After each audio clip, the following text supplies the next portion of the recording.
An assistant coach is fired in Allen Park today. We got the PFF grades and more on a Monday edition of Locked On Lions. You are Locked On Lions, your daily Detroit Lions podcast. Part of the Locked On Podcast Network, your team every day.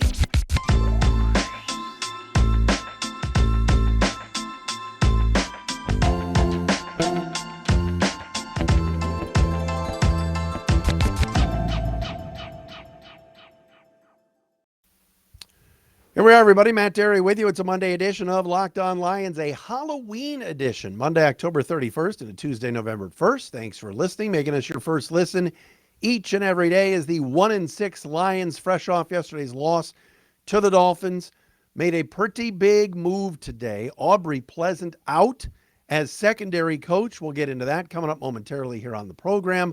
Also, top 5 and bottom 5 Pro Football Focus offensive and defensive players from yesterday's loss to the Dolphins. Plus, Miami had a player that did something that no quarterback, well, oops, I just gave it away, but no player has done all season. We'll tell you about that coming up.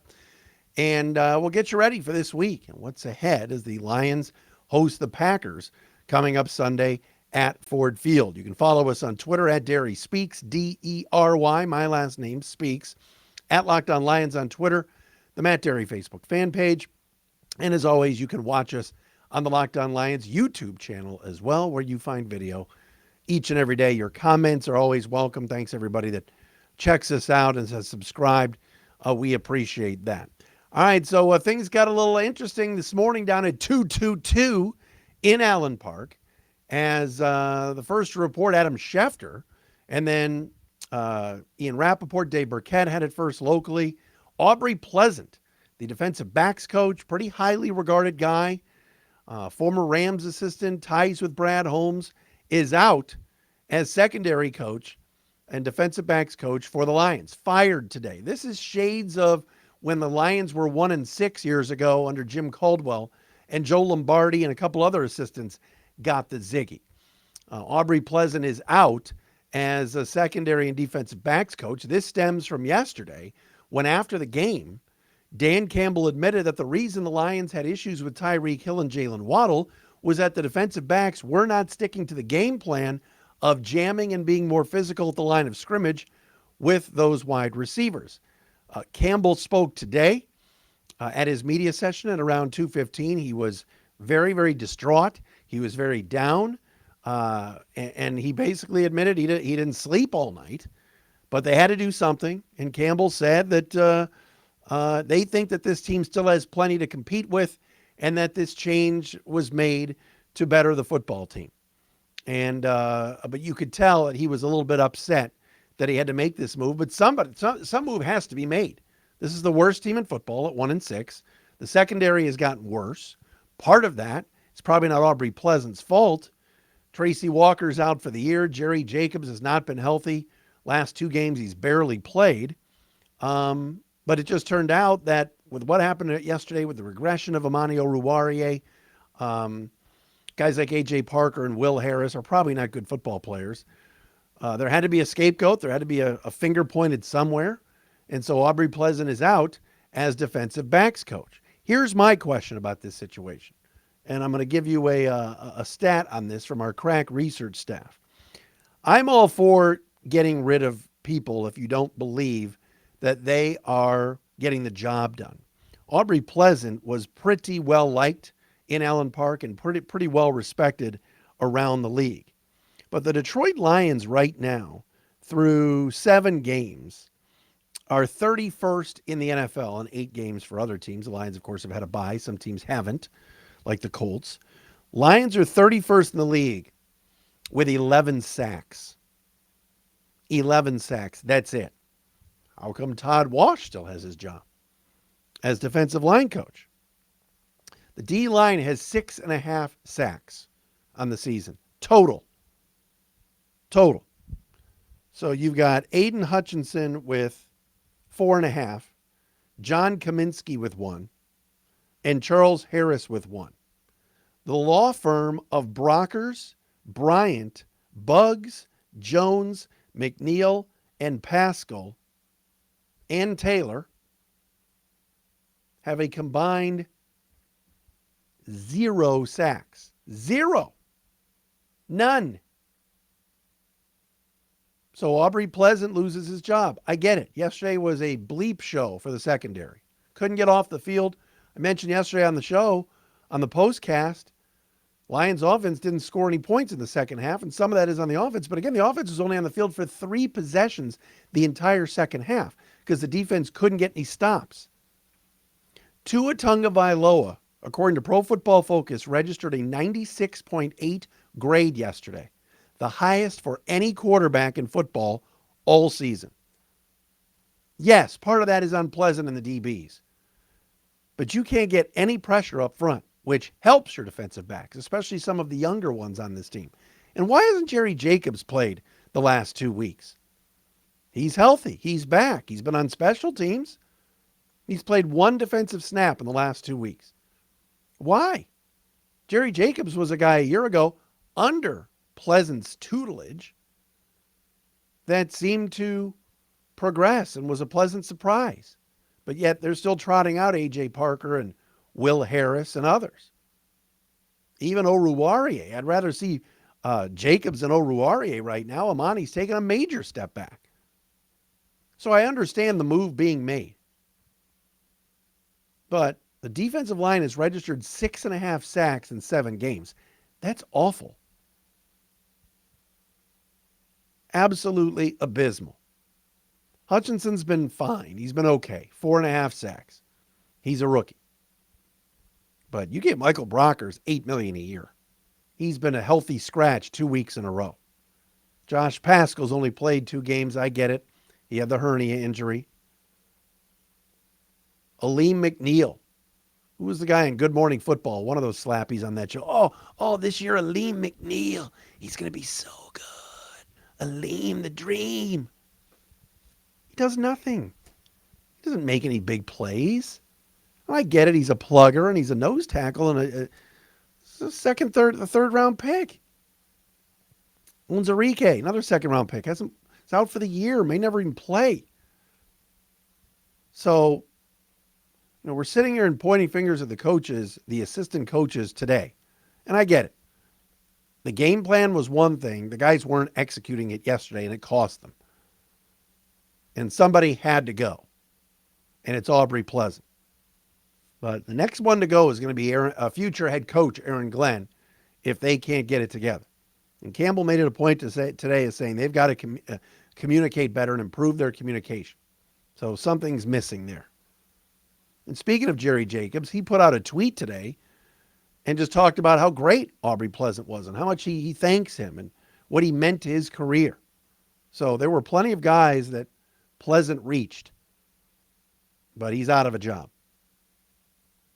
And now the Lions have to pick up the pieces. But that's an interesting move made today by Dan Campbell, and you could tell he was distraught over it today. But he said, quote, "We have plenty to compete with here." He talked about being young. He talked about being close.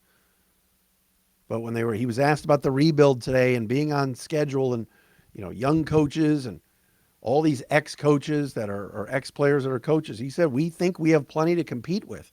So then that's on the staff then, if they think they have the talent. But I don't think they do. And I'm not so sure they don't think that either. That I think they know they don't have the talent. And with the way they're going at 1-6 and the Jamison Williams, they're holding Jamison Williams off. He's not going to play for a while. He said months ago he wanted to be there at training camp. Jerry Jacobs only plays 1 snap in 2 weeks. What are they, tanking? It's confusing. I don't think they are, but I'm just throwing it out there. This episode of Locked On Lions is sponsored by BetterHelp Therapy Online. Want to talk to somebody? Want to get some help? Unfortunately, life doesn't come with a user manual, all right? So when it's not working for you, it's normal to feel stuck. Therapists are trained to help you figure out the cause of challenging emotions and learn productive coping skills. BetterHelp, H-E-L-P, has connected over 3 million people with licensed therapists. It's convenient, secure, and accessible anywhere, 100% online. Whether or not you've been in therapy personally, it's beneficial. I know I have, and BetterHelp can really, really help you. Everyone deserves to feel their best. BetterHelp makes it easier to get started. All right. All the benefits of in-person therapy, plus it's more convenient, more accessible, and more affordable. All right. Just fill out a brief questionnaire to match with a therapist. If things aren't clicking, you can easily switch to a new therapist anytime. Couldn't be more simple. Learn more and save 10% off your first month at betterhelp.com/lockedon. Get unstuck with BetterHelp. BetterHelp, HELP.com/lockedon. All right, you wait for it each and every week here on Locked On Lions on a Monday. Let me give you the, I hate when I do this. I forget to put the sponsor up there. There you can read it at the bottom of your screen, BetterHelp. Let's get you the PFF, Pro Football Focus, top 5 and bottom 5 performers on offense and defense from yesterday. By the way, tomorrow is the NFL trade deadline at 4 o'clock. I'm here to tell you right now, I don't think the Lions are going to do anything. I don't think they're going to trade for anybody, especially with the salary cap situation that they're in. But I will say this, there are definitely reports, there's rumors about TJ Hawkinson. Hawkinson made that big play yesterday and was like talking to the crowd, like, you don't want to trade me, trade me. TJ Hawkinson has not been very good, in my opinion, this season or last season. He was a Pro Bowler a couple of years ago, and for a guy that's a top 10 pick and is soon to be making big money, I don't know if the Lions are going to be ponying up $13, $14, $15 million a year for a guy that catches 3 or 4 balls a game. And outside of a couple of big plays, you have the one, like the 70-yard catch against Seattle and like the 50 or 60-yard catch yesterday. He's not been as utilized and as dominant as I think we thought he was going to be when he played his first game, of course, as a rookie in Arizona, and was tremendous. He's had some good games, and he had a very good year a few years ago when he was a Pro Bowler. But he's an average blocker. And on 4th and 2 yesterday, by the way, biggest play of the game for the offense, he was in blocking. He wasn't even out on the route. That's not his fault. That's on coaching. But I digress. But the trade deadline is tomorrow. We may ratchet up a guest or two tomorrow after the deadline to see if the Lions do anything. I just don't see them trading DeAndre Swift or TJ Hawkinson. No one's taking Amani Oruwariye. If you get something for him, do it. Michael Brockers, are they going to trade him? I don't know if someone's going to inherit that contract and want to do that for a player that's been a healthy scratch the last 2 weeks. All right, as far as grades from Pro Football Focus, PFF.com's top 5, bottom 5 Lions performers. The highest graded Lion yesterday on either side of the ball, offense or defense, was Jared Goff, who was an 85.0 yesterday. Goff was tremendous in the first half. Thought in the second half he wasn't great in that 4th and 2 play. I don't know what that was. It would have been nice to see him make a play, maybe even scramble or do something. But he threw it deep to Josh Reynolds, and it was incomplete. But Goff had an 85.0 yesterday, so PFF loved what he did. Evan Brown, the right guard, 83.2. Jonah Jackson, the left guard, 74.5 for third. TJ Hawkinson, a 74.0 after I just ripped him. And Frank Ragnow, 73.7. Those are the top 5 offensive performers. At the bottom, Josh Reynolds was dead last at 48.0. Brock Wright, before he got hurt, 51.6. Taylor Decker did not have a good game yesterday, 53.1. Amon-Ra St. Brown, 65.9. And DeAndre Swift, 66.9. Those are your top 5 and bottom 5 Lions offensive players from yesterday in their 31-27 loss to the Dolphins. On defense, best player on defense yesterday, according to PFF, was the safety. Kirby Joseph comes in at a 71.2. He's been a pleasant surprise, no pun intended, on Aubrey Pleasant, and has played pretty well. John Kaminsky, 69.4. Jeffrey Okudah comes in third at 69.1. If you remember, last year was the opening game of last season when Aubrey Pleasant was screaming at Okudah, and they got into it. That was a lasting memory, I guess. Alex Anzalone, 65.1, a Gaines Media poster boy, Alex Anzalone. Congrats to Alex. And Will Harris at number 5, 64.9. Bottom 5 defenders, A.J. Parker, 29.4. Isaiah Buggs, 29.5.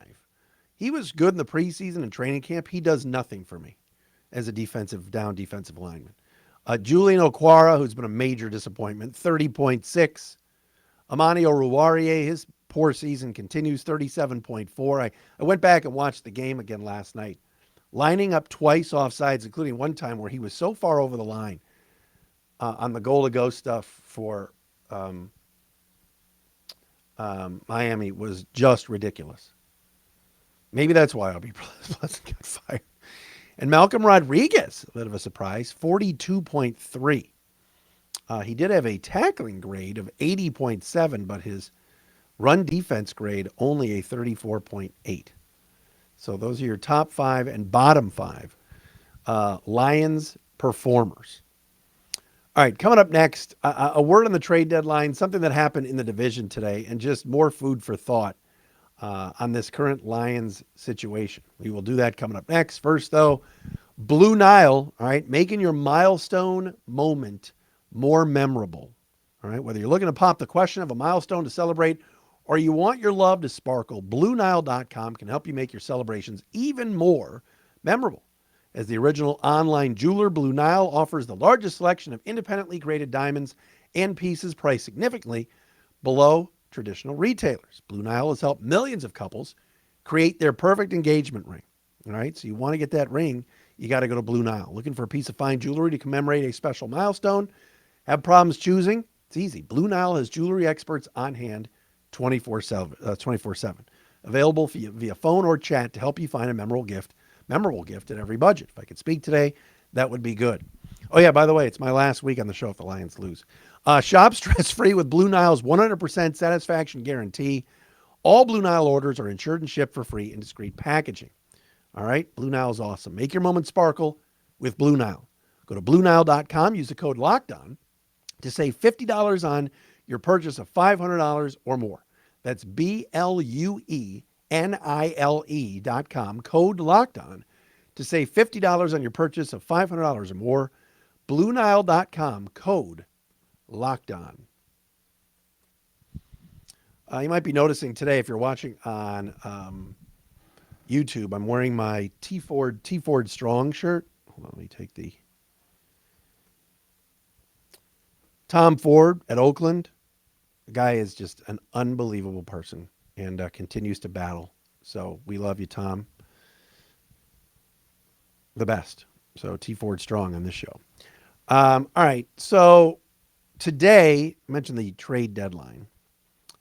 Today, the Chicago Bears got a 2nd and 5th round pick from the Baltimore Ravens in exchange for linebacker Roquan Smith. Now, some of you are going to go, well, why couldn't the Lions this offseason gone out and gotten Roquan Smith? Well, I don't know if the Bears are necessarily going to be trading within the division with the Lions. But you think about this and go, the Bears, the Panthers trade Christian McCaffrey, the Bears trade Robert Quinn and Roquan Smith. And Carolina should have won yesterday, if not for DJ Moore taking his helmet off, and they have 2 wins. The Bears aren't even trying. They're trading everybody. They have 3 wins. Houston is 1-5-1. The Lions are 1-6. It's just, it's not right. And I get that it's a rebuild. And I was looking at some tweets from Jeff Schwartz, and Ty Shalter wrote back to him and some others. And you can go on my Twitter feed and look at it at Dery Speaks because I was involved in it. But I get that it's a rebuild here. And I know that it was a teardown, according to Sheila Hamp, from last week. But they have got to do better than this. They're playing Green Bay Sunday. All right? Aaron Rodgers and the Packers, if you watched last night, are broken. They're broken. Rodgers looks old. His receivers are not good. Christian Watson got hurt again last night. It was Amari Rodgers and Romeo Doubs. I mean, they don't have Randall Cobb. They're banged up. And their defense is not what it was. Campbell got hurt last night. Jair Alexander got toasted by Stephon Diggs, and then after the game was trash-talking Diggs, saying he's like a little brother or something. Like, the Packers are broken right now and coming to Ford Field and dying for a win. They've lost, 3-4 in a row. So I'm not saying the Lions should win Sunday or they're going to win, But these are two winnable games. And I said this before the Miami game. And Miami's got a good team. The Lions were right there. And Green Bay's coming in. They're a tainted, flawed football team. We'll talk to Peter Bukowski on Thursday in the crossover, the host of Locked On Packers. But you got these other teams not trying, trading players away. And that's what's depressing about this situation. We watched the Washington Commanders. The Lions wiped the floor with them in week 2. They just went into Indianapolis and won yesterday with Taylor Heineke. They've won 3 in a row. They're 4-4. They're no good. I mean, what is it? The NFC South has no teams above 500. The AFC South has one team above 500. It's embarrassing. This league is so wide open, and here we sit here with one win. I'm trying to stay patient. I know Dan Campbell's not going anywhere. I know Brad Holmes isn't going anywhere. These guys will be back next year. We've got to see some more wins. Seattle Seahawks are supposedly blowing it up this offseason. Lost Bobby Wagner. Lost Russell Wilson. Just lost Rashad Penny for the year. And they're in first place at 5-3, and the rest of their division is 500 or worse. Heck, the best news for this Lions season is that Matthew Stafford and the Rams, they suck. They're 3-4. If the Lions were drafting today, they draft 1st and 14th. That'd be pretty sweet. But I thought we were getting away from lottery pickville around here in the first pick.